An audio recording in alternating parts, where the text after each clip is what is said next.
Starting in 2007, Gallup began looking at how 134 countries rate world leadership. The latest results show the U.S. registering low marks. Yet our leadership is most popular in a Muslim country. Jon Clifton of Gallup has some possible reasons.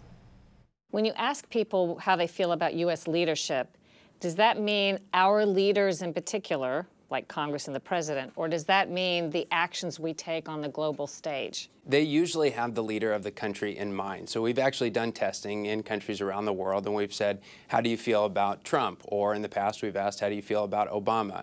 And they highly statistically correlate. What are the trends? The trends are not very good for the United States. So 2 years ago, 48% of people around the world said that they approved of the job performance of the leadership of the United States. Would that have been President Obama? That would have been President Obama. Over the past 2 years, though, they've virtually collapsed, and now 31% of people say that they approve of the job performance of the United States. And that puts us on par, if not slightly behind, China's leadership and slightly above Russia's leadership.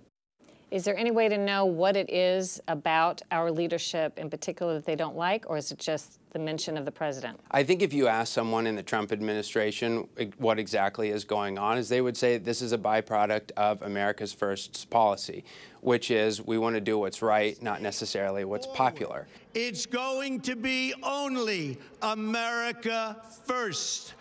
And so whether it's renegotiating trade agreements or breaking with climate change or the deal with Iran, they believe that that's something that's right and not necessarily popular. Who is the most well-regarded leadership in the world, according to your polls? The country with the highest approval ratings in the world comes in at about 38%, which is Germany. And Germany has had among the highest approval ratings over the past 2 years. But America had the highest approval ratings over about an 8-year period of time when Obama was in office. And who's at the bottom? The bottom is Russia. And Russia's just 1 point below the United States. 30% of people around the world say that they approve the leadership of Russia. According to your polling, which countries like us the most? Yeah, so the country where America receives its highest approval ratings is Kosovo. 80% of people in Kosovo say they approve of the job performance of the leadership of the United States.